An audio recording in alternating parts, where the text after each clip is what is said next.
ഓർമ്മച്ചപ്പിലേക്ക് സ്വാഗതം. ഇന്ന് ആഫ്രിക്കൻ രാജ്യമായ കെനിയയിലെ ഒരു മുഖ്യ എഴുത്തുകാരനായിട്ടുള്ള ഗുഗി വ തിയോങ്ങോ അദ്ദേഹത്തിൻ്റെ രചനകളുടെ പ്രത്യേകതയാണ് അവതരിപ്പിക്കുന്നത്. കെനിയ എന്ന് പറയുന്നത് ഒരു ബ്രിട്ടീഷ് കോളനി ആയിരുന്നു ആദ്യം. ബ്രിട്ടീഷ് കോളനി ബ്രിട്ടീഷുകാരിൽ നിന്നും സ്വാതന്ത്ര്യം നേടിയെടുക്കുന്നതിന് വേണ്ടി കെനിയക്കാർ അല്ലെങ്കിൽ കെനിയ ഗോത്രവർഗക്കാർ സ്വാതന്ത്ര്യ സമരം നടത്തുന്നുണ്ട്. ആ സ്വാതന്ത്ര്യ സമരത്തിൻ്റെ പേര് മൗ വിപ്ലവം എന്നാണ്. മൗ വിപ്ലവം. ഈ മൗ വിപ്ലവത്തിൽ തിയോങ്ങോ ചെറുപ്പത്തിൽ ആ വിപ്ലവത്തിൽ പങ്കുചേരുന്നുണ്ട്. ആ വിപ്ലവത്തിൽ പങ്കുചേർന്ന് ബ്രിട്ടനെതിരെ പൊരുതിയപ്പോൾ ബ്രിട്ടൻ്റെ സാമ്രാജ്യ ശക്തിയായ ബ്രിട്ടൻ്റെ അനുചരന്മാർ, പടയാളികൾ അല്ലെങ്കിൽ പോലീസ് തിയോങ്ങോനെ പിടിച്ചു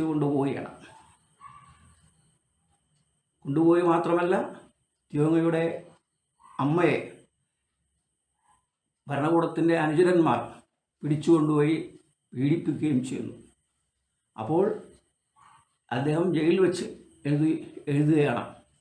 അതായത് കറുത്തവർഗക്കാർ നേരിടുന്ന അക്രമവും അവമതിപ്പും ഇതിനെതിരായിട്ട് തൻ്റെ ജീവിതം തന്നെ പകർത്തിക്കൊണ്ടാണ് അദ്ദേഹം നോവൽ എഴുതുന്നത്. അദ്ദേഹത്തിൻ്റെ പ്രധാനപ്പെട്ട ഒരു നോവലെന്ന് പറയുന്നത് വിസാർഡ് ഓഫ് ദ ക്രോ. അതായത് വിസാർഡ് ഓഫ് ദ ക്രോ എന്ന് പറയുന്നത് കാകൻ്റെ കൂടോത്രം. ഈ കാകൻ്റെ കൂടോത്രം എന്ന് പറയുന്നത് അന്ന് ഈ സമരം നടക്കുന്ന കാലത്ത്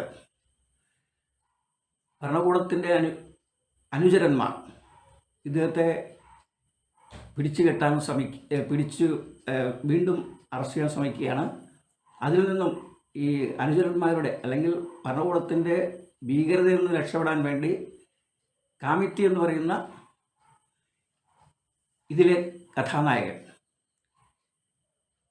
വിസാർഡ് ഓഫ് ദ ക്രോ, ഈ നോവലിലെ കാമിറ്റിയാണ് പ്രധാന കഥാപാത്രം. അദ്ദേഹം ഒരു ദുർമന്ത്രവാദി ആകുകയാണ്. ദുർമന്ത്രവാദത്തിൻ്റെ ആ തണലിൽ നിന്നുകൊണ്ട് ഈ അനുചരന്മാരുടെ അല്ലെങ്കിൽ ബ്രിട്ടീഷ് പോലീസിൽ നിന്ന് രക്ഷപ്പെടാൻ വേണ്ടി അദ്ദേഹം ദുർമന്ത്രവാദം നടത്തുകയാണ്. കാരണം ഈ ദുർമന്ത്രവാദം എന്ന് പറയുന്നത് തന്നെ ആഭിചാരക്രിയകൾ, വർത്തമാനകാലത്തിൽ ആഭിചാരക്രിയകൾ വ്യാപിച്ചിരിക്കുന്ന ആ ഒരു സ്ഥിതിവിശേഷമാണ് അദ്ദേഹം ഈ കഥയിലൂടെ അവതരിപ്പിക്കുന്നത്. കറുത്തവർഗക്കാരൻ്റെ സ്വാതന്ത്ര്യത്തിന് വേണ്ടി, അല്ലെങ്കിൽ കമ്മിറ്റി പറയുന്നത് കറുത്തവർഗക്കാർ കോളനിവൽക്കപ്പെട്ട ഒരു ജനതയാണ്. എന്നാൽ അങ്ങനെ കോളനിവൽക്കപ്പെട്ട ജനത മാത്രമല്ല, തങ്ങളുടെ അവകാശ പോരാട്ടങ്ങളിൽ മുൻപന്തിയിൽ നിന്നുകൊണ്ട് പ്രവർത്തിക്കാൻ പറ്റിയ ഒരു ജനശക്തിയാണെന്ന് കാണിച്ചു കൊടുക്കുകയാണ് ഈ വിസാർഡ് ഓഫ് ദ ക്രോ എന്ന നോവലിൽ. അപ്പോൾ ശരിക്കും കറുത്തവർഗക്കാരുടെ അല്ലെങ്കിൽ അടിച്ചമർത്തപ്പെടുന്ന ആളുകളുടെ പരിദേവനങ്ങൾ ഉൾക്കൊള്ളിച്ചുകൊണ്ടുള്ള രചനകളാണ് തിയോങ്ങോയുടെ മുഖ്യ രചന രീതി. ഈ കഴിഞ്ഞ മാസം അദ്ദേഹം അന്തരിച്ചു. അദ്ദേഹത്തിന് ആദരാഞ്ജലി അർപ്പിച്ചുകൊണ്ട് ഇന്നത്തെ ഓർമ്മച്ചപ്പ് നിർത്തുന്നു. നന്ദി, നമസ്കാരം.